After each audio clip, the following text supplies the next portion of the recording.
ಚನ್ನಪ್ಪಣ್ಣ, ತಗೋ ರಮೇಶಣ್ಣ.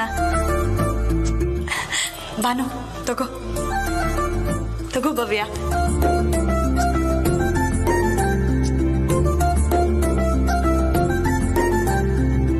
ಏನ್ ಪಾರ್ವತಿ, ಇವತ್ತಿಷ್ಟೊಂದು ಖುಷಿಯಾಗಿದ್ಯಾ? ಏನ್ ಸಮಾಚಾರ? ನಾವು ದೇವಸ್ಥಾನಕ್ಕೆ ಹೋಗ್ತೀವಪ್ಪ, ಆದ್ರೆ ಯಾವತ್ತು ಇಷ್ಟೊಂದು ಖುಷಿಯಾಗಿರ್ಲಿಲ್ಲ ಅಲ್ವೇನೆ ಭಾಗ್ಯ? ಹೌದೌದು, ನಮ್ ಪಾರ್ವತಿಗೆ ದೇವರೇ ಪ್ರತ್ಯಕ್ಷ ಆಗಿರೋ ಅಷ್ಟು ಖುಷಿಯಾಗಿದ್ದಾಳೆ. ಹೌದು, ನಮ್ ಪಾರು ಒಳ್ಳೆ ಮನಸ್ಸಿಗೆ ದೇವ್ರ ಪ್ರತ್ಯಕ್ಷ ಆಗಿದ್ರು ಆಗಿರ್ಬೋದು ಅಲ್ವಾ ಪಾರ್ವತಿ,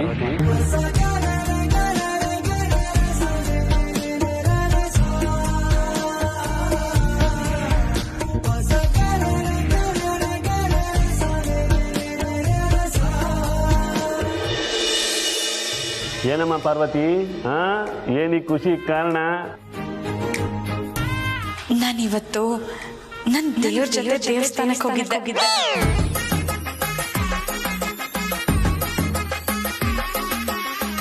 ಏನು, ನೀನ್ ದೇವ್ರ ಜೊತೆ ದೇವಸ್ಥಾನಕ್ಕೆ ಹೋಗಿದ್ದೀಯಾ?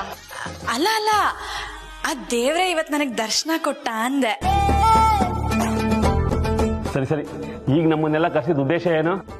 ನಾನು ನಿಮ್ಮನ್ನೆಲ್ಲ ಕರ್ಸಿದ ಉದ್ದೇಶ ಏನ್ ಗೊತ್ತಾ? ಅದನ್ನೇ ಕೇಳಿದ್ ಏನು? ನಿಮ್ಮೆಲ್ಲಾರ್ನು ಒಂದ್ ಪ್ರಶ್ನೆ ಕೇಳ್ಬೇಕು. ಏನಿದು ನಿಮ್ಮೆಲ್ಲರನ್ನು ಪ್ರಶ್ನೆ ಕೇಳ್ಬೇಕು ಅಂದ ತಕ್ಷಣ ಒಬ್ರಿಗೊಬ್ರು ಮುಖ ನೋಡ್ಕೋತಾ ಇದ್ದೀರಾ? ಏನಾಯ್ತು? ನಾವು ಪರೀಕ್ಷೆ ಬರೆಯುವಾಗ ಇಷ್ಟೊಂದು ಟೆನ್ಷನ್ ಆಗಿರ್ಲಿಲ್ಲ ಪಾರ್ವತಿ. ಬೆಳಗ್ಗೆ ನೋಡಿದ್ರೆ ಮದ್ವೆ ಆಗಿದ್ ವಾರ್ಷಿಕೋತ್ಸವ ದಿವಸ ಏನ್ ಮಾಡ್ಬೇಕು ಅಂತ ಪಟ್ಟಿ ಮಾಡ್ಕೊಂಡೆ. ಈಗ ನೋಡಿದ್ರೆ ಮತ್ತಿನೇನೋ ಕೇಳ್ತಾ ಇದೀಯಾ. ನಿನ್ ಮನ್ಸಲ್ಲಿ ಅದೇನಿದ್ಯೋ ಏನೋ ಗೊತ್ತಿಲ್ಲಮ್ಮ. ಗೊತ್ತಾಗ್ಬಾರ್ದು ಬಾನು, ಯಾಕೆ ಹೇಳು? ಜೀವನ ಒಂಥರ ಸಿನಿಮಾ ಇದ್ದ ಹಾಗೆ. ಸಿನಿಮಾದಲ್ಲಿ ಹೇಗೆ ಕೊನೆವರೆಗೂ ಕಾತುರ ಇರುತ್ತೋ ಹಾಗೆ ಜೀವನದಲ್ಲೂ ಕಾತುರ ಆತುರ ಎಲ್ಲ ಇರಬೇಕು. ಆವಾಗ್ಲೇ ಒಂಥರ ಖುಷಿ. ಒಂದ್ ಒಳ್ಳೆ ಸಮಯ ಬಂದಾಗ ಮನ್ಸಲ್ಲಿರೋದೆಲ್ಲ ಆಚೆ ಬರುತ್ತೆ. ನಿನ್ನ ಮನ್ಸಲ್ಲಿ ಏನಿದೆಯೋ ಅದ್ ಯಾವಾಗ ಆಚೆ ಬರುತ್ತೋ ಆ ದೇವ್ರಿಗೆ ಗೊತ್ತಮ್ಮ. ಸರಿ, ಇವಾಗ ಅದನ್ನೆಲ್ಲ ಬಿಟ್ಟಾಕಿ ಪ್ರಶ್ನೆ ಶುರು ಮಾಡ್ಲಾ? ಶುರು ಮಾಡು. ನಾನು ನಿಮ್ಗೆಲ್ಲ ಏನಾಗ್ಬೇಕು? ಏನ್ ಪಾರ್ವತಿ ಹಿಂಗ್ ಕೇಳ್ಬಿಟ್ಟೆ? ನೀನು ನನ್ಗೆ ದೊಡ್ಡ ಮಗಳಿದ್ದಂಗೆ. ನೀನು ನನ್ಗೊಳ್ಳೆ ಸ್ನೇಹಿತೆ. ನನ್ಗೂ ಅಷ್ಟೇ ಪಾರ್ವತಿ. ನನಗ್ ನೀನು ತಂಗಿ ಇದ್ದಂಗೆ ಪಾರು. ಸರಿ ಸರಿ, ಇದುವರೆಗೂ ನನ್ ಜೀವನದಲ್ಲಿ ಏನೇನ್ ನಡೆದಿದೆ, ಆ ದೇವ್ರು ಏನೇನ್ ಕೊಟ್ಟಿದ್ದಾನೆ ಅನ್ನೋದು ನಿಮ್ಮೆಲ್ರಿಗೂ ಗೊತ್ತೇ ಇದೆ ತಾನೆ? ಆ ದೇವ್ರು ನನ್ಗೆ ಇನ್ನ ಏನೇನ್ ಕೊಡ್ಬೇಕು ಅಂದ್ರೆ ಇನ್ನ ಏನೇನ್ ಕೊಡೋದ್ ಬಾಕಿ ಇದೆ ಅನ್ಸುತ್ತೆ. ರಮೇಶ, ಪಾರು ಮದ್ವೆ ಆಗೋ ಹುಡುಗನ ಬಗ್ಗೆ ವಿಚಾರಿಸ್ತಾವಳೆ, ಸ್ವಲ್ಪ ಆಟ ಆಡ್ತಾನ.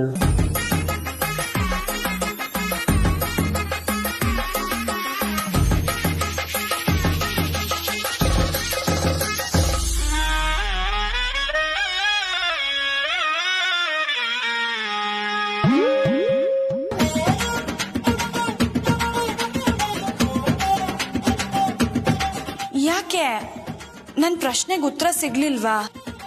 ಸಿಕ್ತು ಪಾರ್ವತಿ. ಏನು? ಆ ದೇವ್ರು ನಿನ್ಗೆ ಇನ್ನು ಹೊಸ ಹೊಸ ಬಟ್ಟೆ ಕೊಡ್ಲಿ, ಆ ಹೊಸ ಬಟ್ಟೆ ನೀನ್ ಲಕ ಲಕ ಅಂತ ಹೊಳಿತಿರ್ಬೇಕು ಅಲ್ವಾ?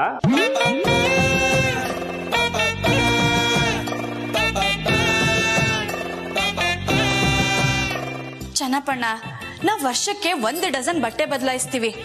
ನನ್ ಪ್ರಶ್ನೆಗೆ ಇದಲ್ಲ ಉತ್ತರ. ಸರಿಯಾಗಿ ಯೋಚನೆ ಮಾಡಿ ಹೇಳು ಏನು ಅಂತ. ಹಾ ಪಾರ್ವತಿ, ನನಗೊತ್ತು. ನಿನ್ ಕತ್ತಲ್ ಹಾಕೊಂಡಿದ್ಯಲ್ಲ ಚೈನು, ಅದಕ್ಕಿಂತ ದಪ್ಪ ಚೈನ್ ಹಾಕೋಬೇಕಂತ ತಾನೇ ನಿನ್ನ ಆಸೆ. ನಾನಿನ್ ಚಿನ್ನ ಹಾಕೊಂಡ್ ಮೆರಿಬೇಕಾ?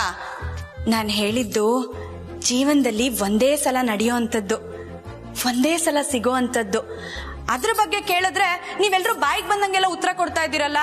ನಿಮ್ ಯಾರಿಗೂ ಗಂಭೀರತೆನೇ ಇಲ್ಲ. ನಾನು ಹೇಳೋ ಮಾತನ್ನ ಅಷ್ಟು ಸುಲಭವಾಗಿ ತಗೋತಾ ಇದ್ದೀರಾ ಅಲ್ವಾ ನೀವುಗಳು?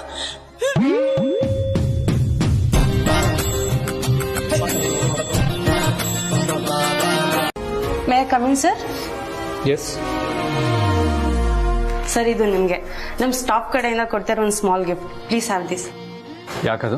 ಬೇರೆ ಎಲ್ಲ ಕಂಪ್ನಿಗೆ ಕಂಪೇರ್ ಮಾಡಿದ್ರೆ ನಮ್ಮ ಕಣ್ಣಿನ ಲೋಗೋ ಇರೋ ಕಂಪ್ನಿ ತುಂಬ ಚೆನ್ನಾಗಿ ಬಿಸ್ನೆಸ್ ಆಗ್ತಾ ಇದೆ. ಸೊ ಆ ಖುಷಿಗೆ sir, please have this. Please don't try to impress me. ನಿಮ್ಮನ್ನ ಇಲ್ಲಿ ಹೈರ್ ಮಾಡಿರೋದು ಕೆಲಸ ಮಾಡೋದಕ್ಕೆ, ಈ ತರ ಸಿಲ್ಲಿ ಮ್ಯಾಟ್ ಹೇಳಿ ನಾನು ಇಂಪ್ರೆಸ್ ಮಾಡೋದಕ್ಕಲ್ಲ. ಅಷ್ಟಕ್ಕೂ ಒಂದು ಕಣ್ಣಿಂದಾಗಿ ನಮ್ಮ ಕಂಪನಿ ಬಿಸ್ನೆಸ್ ಚೆನ್ನಾಗಾಗ್ತಿದೆ ಅನ್ನೋದನ್ನ ನಾನು ನಂಬಲ್ಲ. ಇವೆಲ್ಲ ಕಷ್ಟಪಟ್ಟು ಎಫರ್ಟ್ ಹಾಕಿ ಕೆಲಸ ಮಾಡ್ತಾ ಇದ್ದೀರಾ, ಅದಕ್ಕೆ ತಕ್ಕ ಹಾಗೆ ರಿಸಲ್ಟ್ ಸಿಗ್ತಾ ಇದೆ ಅಷ್ಟೇ. ಅದನ್ನ ಬಿಟ್ಟು ಕಣ್ಣಿಂದಾನೆ ಎಲ್ಲ ಆಗ್ತಾ ಇದೆ ಅನ್ನೋದನ್ನ ಮದ್ದು ನಿಮ್ಮ ತಲೆಯಿಂದ ತೆಗೆದಾಕಿ. Do you understand? Yes sir, but ಇದಕ್ಕೂ ಮೊದಲೆಲ್ಲ ನೀವೇ ಹೇಳ್ತಿದ್ರಲ್ಲ ಸರ್, ಏನಂತ? ಆ ಕಣ್ಣು ಕಂಪ್ನಿಗೆ ಅದೃಷ್ಟ, ಆ ಕಣ್ಣಿರೋದ್ರಿಂದಾನೇ ಬಿಸ್ನೆಸ್ ಚೆನ್ನಾಗಾಗ್ತಿದೆ ಅಂತ ನೀವೇ ಹೊಗಳ್ತಾ ಇದ್ರಲ್ಲ ಸರ್. ನಾವು ಕೂಡ ಅದೇ ಮೈಂಡ್ ಸೆಟ್ ಅಲ್ಲಿ ಇದೀವಿ. ಇಟ್ಸ್ ಓಕೆ ಸರ್, ನಾವು ಆ ಮೈಂಡ್ ಸೆಟ್ ಇಂದ ಹೊರಗಡೆ ಬರ್ತೀವಿ. We are extremely sorry sir. Please.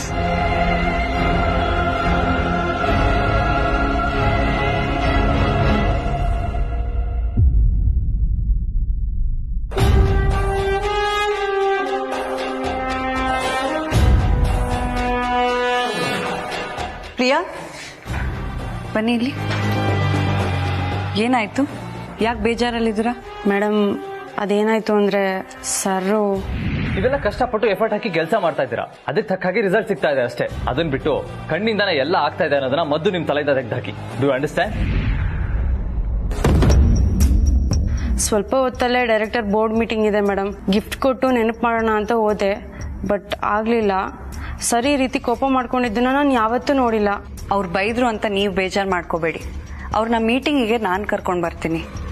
ಎಲ್ಲ ಅರೇಂಜ್ಮೆಂಟ್ಸ್ ಆಗಿದೆಯಾ ಅಂತ ಒಂದ್ಸಲ ಕ್ರಾಸ್ ಚೆಕ್ ಮಾಡಿ ಎಲ್ಲರನ್ನೂ ಕಾನ್ಫರೆನ್ಸ್ ಹಾಲಲ್ಲಿ ಅಸೆಂಬಲ್ ಮಾಡಿಸಿ. Okay madam.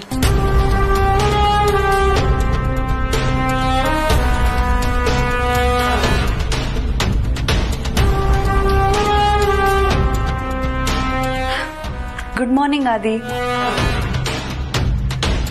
Very good morning Anushka. ಮೀಟಿಂಗಿಗೆ ಎಲ್ಲ ಅರೇಂಜ್ಮೆಂಟ್ಸ್ ಆಗಿದೆ. ಬೋರ್ಡ್ ಆಫ್ ಮೀಟಿಂಗ್ ಡೈರೆಕ್ಟರ್ಸ್ ಕಾಯ್ತಿದ್ದಾರೆ. ನೀನು ಬಂದ್ರೆ ಪ್ರೆಸೆಂಟೇಷನ್ ನೋಡ್ಬೋದು. ಸರಿ, ಹೊರಡೋಣ.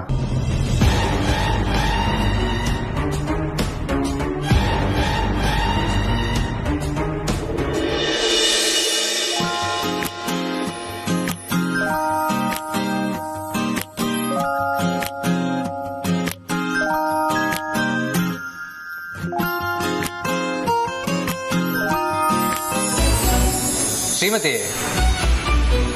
ಓ, ನೀವಾ? ನಾನೇ. ತಿಂಡಿ ಬೇಕಾ? ನೀನ್ ತಿಂಡಿ ಕೊಡ್ಬೇಕಾಗಿರೋದು ನನಗಲ್ಲ, ಮತ್ತೆ ನಿನ್ ಗಂಡಂಗೆ. ಅವ್ರು ಬೆಳಗ್ಗೆ ತಿಂಡಿ ತಿನ್ಕೊಂಡು ಆಫೀಸಿಗೆ ಹೋಗಿರ್ತಾರಲ್ಲ. ಅವ್ರು ತಿಂಡಿ ತಿಂದಿದ್ದ ನೀನ್ ನೋಡ್ದ್ಯಾ? ಮತ್ತೆ ಅದೆಂಗ್ ಹೇಳ್ದೆ ಅವ್ರು ತಿಂಡಿ ತಿನ್ಕೊಂಡು ಹೋದ್ರು ಅಂತ? ಅಲ್ಲ, ತಾಳಿ ಕಟ್ಟಿದ ಗಂಡ ತಿನ್ನೋ ಬಿಟ್ನೋ ಒಂದು ತಿಳ್ಕೊಳ್ದೆ ನೀನ್ ಮಾತ್ರ ಆರಾಮಾಗಿ ಕೂತ್ಕೊಂಡು ಗಡತ್ತಾಗಿ ತಿಂತಾ ಇದೀಯ. ನೋಡಿ, ನೀವ್ ಹೀಗೆಲ್ಲ ಬಾಯಿಗೆ ಬಂದಂಗ್ ಮಾತಾಬೇಡಿ. ನನ್ ಹೊಟ್ಟೆಗೆ ಎಷ್ಟು ಬೇಕೋ ನಾನು ಅಷ್ಟೇ ತಿನ್ನೋದು, ಏನ್ ಗಡತ್ತಾಗೆಲ್ಲ ತಿನ್ನಲ್ಲ. ಆಯ್ತಾಯ್ತು ಶ್ರೀಮತಿ, ಗಂಡನ ಜೊತೆ ಬರೀ ದೇವಸ್ಥಾನ ಸುತ್ತದಲ್ಲ, ಒಬ್ಬ ಹೆಂಡತಿಯಾಗಿ ಗಂಡಂಗೆ ಏನೇನ್ ಬೇಕು ಅಂತ ತಿಳ್ಕೊಂಡಿರ್ಬೇಕು. ನಿನ್ಗೇನು ಗೊತ್ತಾ ಇಲ್ವಲ್ಲ ಶ್ರೀಮತಿ? ದಡ್ಡಿ ದಡ್ಡಿ ದಡ್ಡಿ.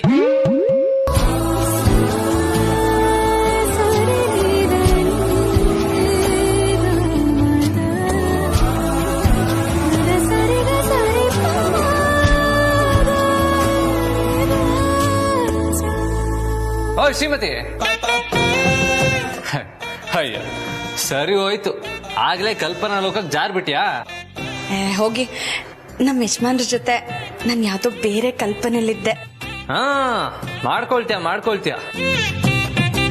ಈಗ ಬೇರೆ ನಿಮ್ ಪ್ರೀತಿ ಜೋರಾಗೆ ನಡೀತಾ ಇದೆ. ಕನ್ಸಲ್ ಅರಮನೆನು ಕಟ್ಟಿ ನಿಮ್ ಯಜಮಾನ ಜೊತೆ ಸಂಸಾರನು ಮಾಡ್ಕೊಳ್ತೀಯ. ಅಷ್ಟೊಂದೆಲ್ಲ ಏನಿಲ್ಲ, ನನಗೂ ವಾಸ್ತವದ ಅರಿವಿದೆ. ಅಯ್ಯ, ಅದೇನಿದ್ಯೋ ಏನ್ ಕತೆನೋ. ಪಾಪ ಬೆಳಗ್ಗೆ ಗಂಡ ಆಫೀಸ್ಗೆ ಹೋಗಿದ್ದಾನೆ, ರುಚಿಯಾಗಿ ಅಡಿಗೆ ಮಾಡಿ ಆಫೀಸ್ಗೆ ಹೋಗಿ ತಿನ್ಸೋದೋ ಬಡ್ಸೋದೋ ಮಾಡ್ಕೊಂಬಾ. ಅವಾಗ ನಿನ್ ಪ್ರೀತಿ ನಾನು ಮೆಚ್ತೀನಿ. ಏನು, ನನ್ ಪ್ರೀತಿಗೆ ಸವಾಲ್ ಹಾಕ್ತಾ ಇದ್ದೀರಾ? ಮತ್ತೆ ಅದು ಪ್ರೀತಿಯ ಇನ್ನೊಂದು ಮಜಲು. ಸರಿ, ಈಗ ನೀವ್ ದಯ ಮಾಡ್ಸಿದ್ರೆ ನಮ್ಮ ಯಜಮಾನ್ರಿಗೆ ನನ್ ಪ್ರೀತಿಯಿಂದ ನನ್ ಕೈಯಾರೆ ಅಡ್ಗೆ ಮಾಡಿ ತಗೊಂಡ್ ಹೋಗಿ ಕೊಟ್ಟು ಬರ್ಬೋದು. ಸರಿ ಶ್ರೀಮತಿ, ನಾನ್ ದಯ ಮಾಡಿಸ್ತೀನಿ. ಹುಷಾರು. ಬಾಯ್ ಬಾಯ್. ಆದಿ, ನೀನ್ ಎಲ್ಲೇ ಹೋದ್ರು ಎಲ್ಲೇ ಇದ್ರು ಬರೀ ಆ ಕಣ್ಣಿನ ಹುಡುಗಿ ಬಗ್ಗೆನೇ ಕೇಳಿಸ್ಕೊತಿರ್ಬೇಕು. ಅದೇ ನನ್ನ ಆಸೆ.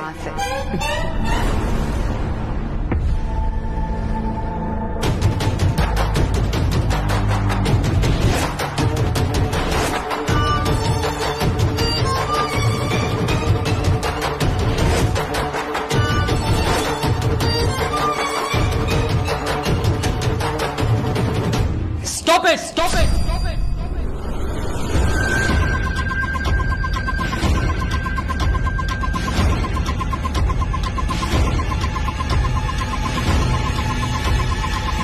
ಯಾಕೆ ಪದೇ ಪದೇ ನನ್ನ ಮನ್ಸಲ್ಲಿ ಬರ್ತಾ ಇದ್ಯಾ? ಎಷ್ಟು ಸರಿ ಬರಬೇಡ ಅದು ಯಾಕೆ ಬಂದು ನನಗೆ ಟಾರ್ಚರ್ ಕೊಡ್ತಾ ಇದ್ಯಾ? Please leave me alone. Adi, excuse me, I am really ಸಾರಿ.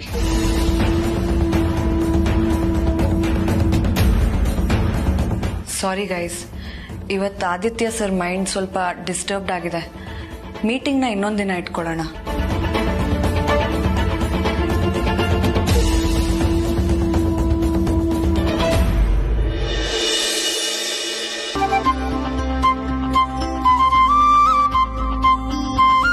ಯಜಮಾನ್ರೆ, ನಿಮ್ಗಿಷ್ಟ ಆಗೋ ಒಬ್ಬಟ್ಟಿನ ಸಾರು, ಪಲ್ಯ ಎಲ್ಲ ಮಾಡಿದ್ದೀನಿ. ಇದನ್ನ ತಿಂದ ತಕ್ಷಣ ನಿಮ್ಗೆ ಎಷ್ಟೇ ಸುಸ್ತಿದ್ರು ಎಲ್ಲ ಮಾಯ ಆಗೋಗ್ಬಿಡ್ಬೇಕು. ಅಷ್ಟು ರುಚಿಯಾಗಿದೆ.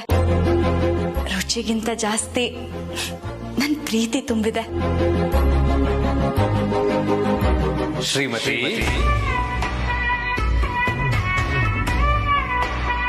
ಯಜಮಾನ್ರೆ, ಎಲ್ಲಿದ್ದೀರಾ? ಕಾಣ್ತಾನೆ ಇಲ್ಲ. ನಾನು ಬಂದ್ರೆ ತಾನೇ ನಿನಗೆ ಕಾಣಿಸಕ್ಕೆ. ಸದ್ಯಕ್ಕೆ ಬರೀ ನನ್ನ ಧ್ವನಿ ಮಾತ್ರ ಕೇಳಿಸ್ಕೊ. ಸರಿ, ಆಯ್ತು, ಹೇಳಿ. ಏನ್ ಹೇಳೋದು? ಅಲ್ಲ, ಊಟ ತಗೊಂಡೋಗು ಅಂತ ಹೇಳಿ ಎಷ್ಟೊತ್ತಾಯ್ತು ನಿನ್ಗೆ? ಇನ್ನು ಏನ್ ಮಾಡ್ತಾ ಇದ್ಯಾ? ಆಯ್ತಾಯ್ತು, ಈಗ ಹೊರಡ್ತೀನಿ. ಸರಿ ಸರಿ, ಸೀದಾ ಆಫೀಸ್ಗೆ ಹೋಗು. ಆಮೇಲೆ ಮತ್ತೆ ಮೈ ಮರ್ತು ಎಲ್ಲಾದ್ರೂ ರಸ್ತೆಯಲ್ಲೇ ನಿಂತ್ಬಿಟ್ಟಿಯಾ? ಓ, ನಾವ್ ಹಾಗೇನು ಮಾಡಲ್ಲ. ನಮಗೂ ಮೈ ಮೇಲೆ ಪ್ರಜ್ಞೆ ಅನ್ನೋದಿದೆ. ಸರಿ, ಹುಷಾರು ಶ್ರೀಮತಿ. ಅಯ್ಯೋ, ನೀವು ಮೊದ್ಲು ಹೊರಡಿ, ಟೈಮ್ ಆಗೋಗುತ್ತೆ. ಪಾಪ ಅಲ್ಲಿ ನಮ್ಮ ಯಜಮಾನ್ರು ಹೊಟ್ಟೆ ಹಸ್ವಿಂದ ಕಾಯ್ಕೊಂಡಿರ್ತಾರೆ. ಓಕೆ, ಬಾಯ್ ಬಾಯ್.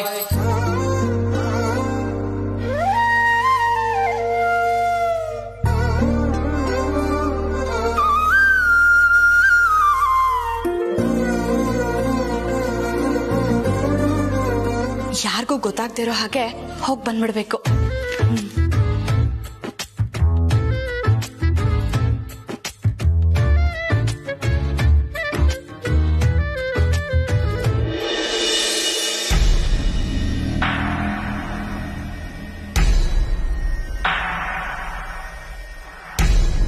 ಪ್ರೀತು, ಹರೀಶ್ ಬಗ್ಗೆ ಏನಾದ್ರೂ ಸುಳ್ಳು ಸಿಗ್ತಾ? ಇಲ್ಲ ಡ್ಯಾಡ್, ಹರೀಶ್ ಎಲ್ಲಿ ಹೋಗಿದ್ದಾರೆ ಅಂತಾನೆ ಗೊತ್ತಾಗ್ತಿಲ್ಲ. ಅವ್ರ ಫ್ರೆಂಡ್ ಸರ್ಕಲ್ ಎಲ್ಲ ಹುಡುಕ್ಸ್ದೆ, ಆದ್ರೆ ಅವ್ರು ಸುಳ್ಳುವೇ ಸಿಗ್ತಿಲ್ಲ. ಮತ್ತೆ ಆ ಕಣ್ಣಿನ ಹುಡುಗಿನ ಹುಡುಕೋದಕ್ಕೆ ಯಾವ ದಾರಿನೂ ಇಲ್ವಾ ಪ್ರೀತು? ಇದೇ ಮಾಮ್. ಏನು? ನನ್ನ ಫ್ರೆಂಡ್ ಕಡೆಯಿಂದ ಒಬ್ಬ ಆರ್ಟಿಸ್ಟ್ ಸಿಕ್ಕಿದ್ದಾನೆ. ಅವ್ನು ಬರೀ ಕಣ್ಣನ್ನ ನೋಡಿ ಮುಖ ಹೇಗಿದೆ ಅಂತ ಚಿತ್ರ ಬಿಡಿಸ್ತಾನೆ.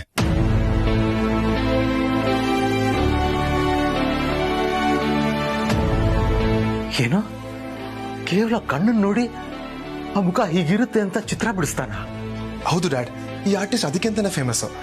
ಫೋನ್ ಮಾಡಿ ಮಾತಾಡಿ ಮನೆಗೆ ಬರಕ್ಕೆ ಹೇಳಿದ್ದೀನಿ. ಇನ್ ಸ್ವಲ್ಪ ಹೊತ್ತು ಬಂದ್ಬಿಡ್ತಾರೆ.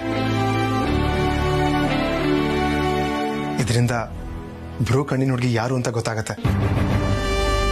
ಈ ವಿಚಾರದಲ್ಲಿ ನಿನಗೆ ನಂಬಿಕೆ ಇದೆಯಾ ಪ್ರೀತು?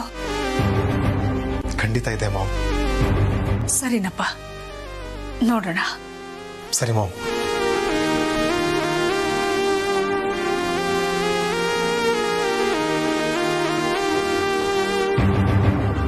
ರಘು, ಪ್ರೀತು ಹೇಳಿದ್ರ ಬಗ್ಗೆ ನಿಮ್ಗೇನ್ ಅನ್ಸುತ್ತೆ? ವರ್ಕ್ ಆಗುತ್ತೆ ಅನ್ಸುತ್ತಾ? ಅಖಿಲ, ಕೆಲವು ಮೂಲನ ಜಾಸ್ತಿ ಕೆದ್ಕಕ್ಕೆ ಹೋಗ್ಬಾರ್ದು. ಅದ್ರ ಬಾಡ್ಗದ್ ಬಿಡಬೇಕು. ಅದರಲ್ಲಿ ಸತ್ವ ಇದೆ ಅನ್ನೋದಾದ್ರೆ ಸತ್ಯ ಖಂಡಿತ ಗೊತ್ತಾಗುತ್ತೆ. ನೋಡೋಣ, ಈ ಮೂಲಕನಾದ್ರೂ ಆದಿತ್ಯನ ಜೀವನಕ್ಕೆ ಒಂದು ತಿರುವು ಸಿಗ್ಬೋದು. ನೀವು ಅವ್ರ ಮಾತು ಕೇಳಬೇಡಿ. ಅವ್ರು ಚಿತ್ರ ಬಿಡಿಸೋದನ್ನ ಮುಂದುವರಿಸಲಿ, ನೀವು ಕಂಟಿನ್ಯೂ ಮಾಡಿಪ್ಪ.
ಪ್ರೀತಿ ಕಥೆ ಏನಪ್ಪ, ಅವನ ಜೀವನದ ಕಥೆ ಏನಪ್ಪ, ಸ್ವಲ್ಪ ಯೋಚನೆ ಮಾಡಿದ್ಯಾ?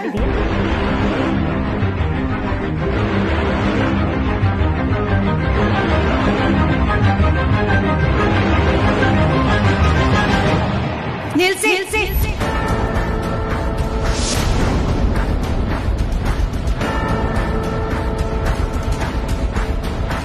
ಏನಾಯ್ತು ಅಖಿಲ? ದಾಮಿನಿ ಹೇಳೋ ಮಾತಲ್ಲೂ ಒಂದು ಅರ್ಥ ಇದೆ ರಘು.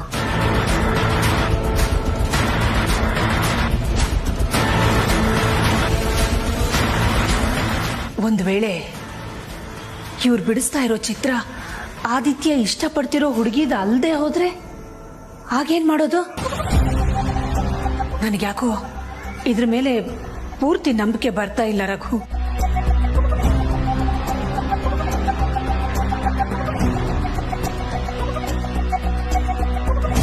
ಇಲ್ಲ ಮಾಮ್, ಇವ್ರ ಈ ವಿಚಾರದಲ್ಲಿ ತುಂಬಾನೇ ಎಕ್ಸ್ಪರ್ಟ್ ಇದ್ದಾರೆ. ಇನ್ನೊಂದು ಚಿತ್ರ ಬಿಡಿಸ್ಬಿಡ್ತಾರೆ. ಒಂದ್ಸಲ ನೋಡೋಣ ಮಾಮ್.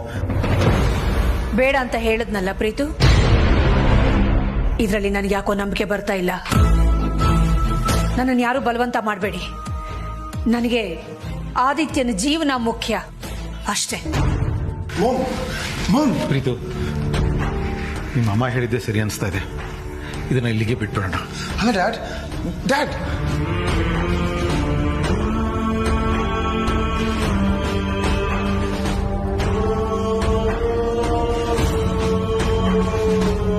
Sorry sir.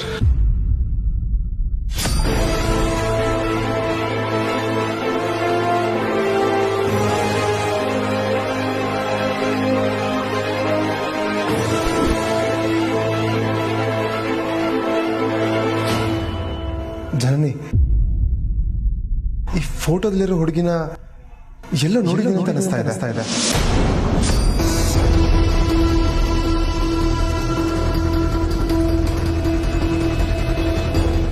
ಪ್ರೀತು, ಎಲ್ಲಿ ನೋಡಿದ್ಯಪ್ಪ ನೀನು?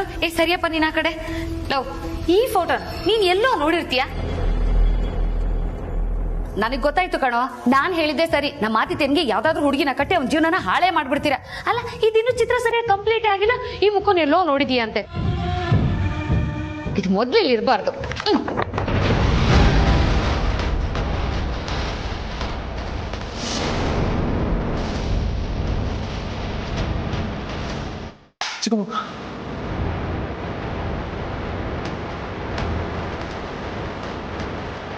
ಮೊದ್ಲು ಬೇಸಾಕ್ಬೇಕು. ಪಾರ್ವತಿ, ಪಾರ್ವತಿ, ಪಾರ್ವತಿ, ಪಾರ್ವತಿ ಎಲ್ಲಿದೀಯಮ್ಮ? ಅಕ್ಕ ಸುಮ್ನೆ ಅವಳನ್ ಕೂಗಿ ಯಾಕೆ ನಿಮ್ ಗಂಟ್ಲು ನೋಯಿಸ್ಕೋತೀರಾ? ಅವಳು ಈ ಮನೇಲಿ ಇಲ್ಲ. ಮನೇಲಿ ಇಲ್ವಾ? ಎಲ್ಲಿ ಹೋಗಿದ್ದಾಳೆ? ಆಫೀಸ್ಗೆ. ಆಫೀಸ್ಗ? ಯಾಕೆ? ನಮ್ಮ ಆದಿತ್ಯನ್ಗೆ ಊಟ ಮಾಡ್ಸೋಕೆ. ಅಲ್ಲಲ್ಲ, ಊಟ ಕೊಡಕ್ಕೆ. ದಾಮಿನಿ, ನಿನಗೇನಾದ್ರೂ ಬುದ್ಧಿ ಇದೆಯಾ? ಪಾರ್ವತಿ ಇಲ್ಲಿರೋ ಕೆಲಸಗಳನ್ನೆಲ್ಲ ಬಿಟ್ಟು ಆದಿತ್ಯನ್ಗೆ ಊಟ ಕೊಡೋದಕ್ಕೆ ಆಫೀಸ್ ಹೋಗಿದ್ದಾಳ? ನಿನ್ ಮಾತು ನಾನ್ ನಂಬಲ್ಲ. ನನಗ್ ಗೊತ್ತು ಬಾವಾ, ನನ್ ಮಾತಿನ ಮೇಲೆ ನಿಮಗ್ ನಂಬಿಕೆ ಬರಲ್ಲ ಅಂತ ನನಗ್ ಚೆನ್ನಾಗ್ ಗೊತ್ತು. ಅದಕ್ಕೆ ನಾನು ಸಾಕ್ಷಿ ಸಮೇತ ಬಂದಿದ್ದೀನಿ. ನೋಡಿ ಅಕ್ಕ,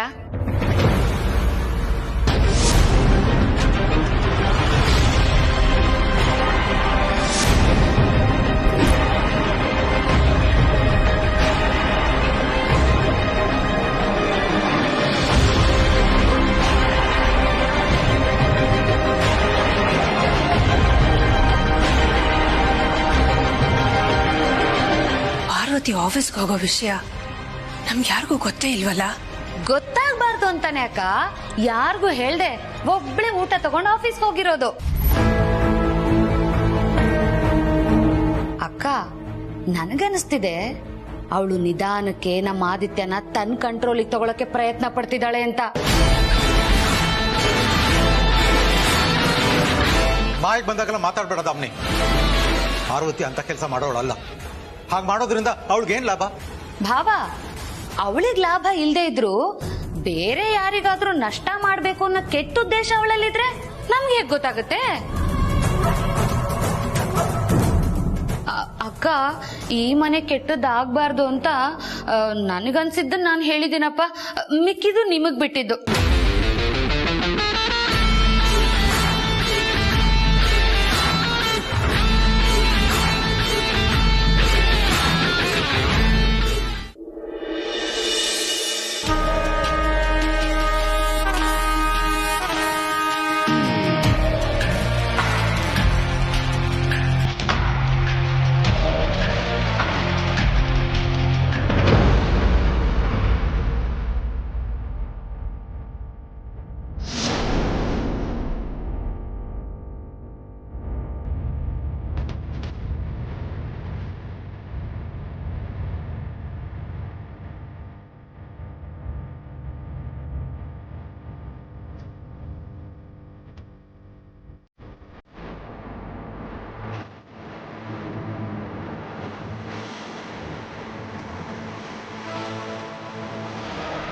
ಬಾರೆ ಬಾ. ಏನೇ ಹಿಂದೆ ಬಚ್ಚಿಟ್ಕೊಂಡ್ರೆ ನಮ್ಗೆ ಯಾರಿಗೂ ಕಾಣಿಸಲ್ಲ ಅಂತ ಅನ್ಕೊಂಡಿದ್ಯಾ? ಹೇಳೆ, ಎಲ್ಲಿಗೆ ಹೋಗಿದೆ?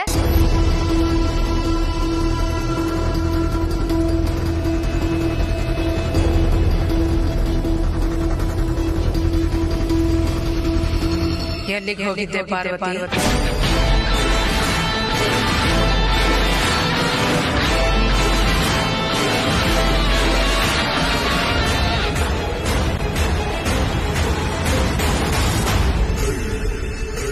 ಆಫೀಸ್ಗೆ ಹೋಗಿದ್ದೆ ಅಮ್ಮ. ಯಾಕೆ ಹೋಗಿದ್ದೆ? ಯಜಮಾನ್ರಿಗೆ ಊಟ ಕೊಡೋಣ ಅಂತ ಹೋಗಿದ್ದೆ ಅಮ್ಮ.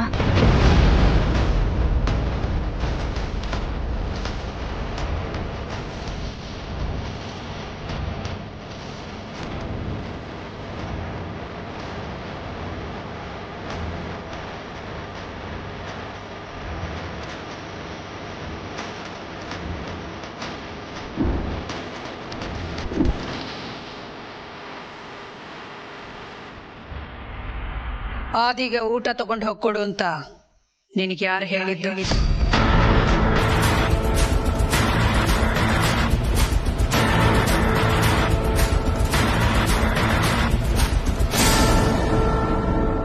ನಾನ್ ಹೇಳದ್ನ ಊಟ ಕೊಟ್ಟು ಬಾ ಅಂತ?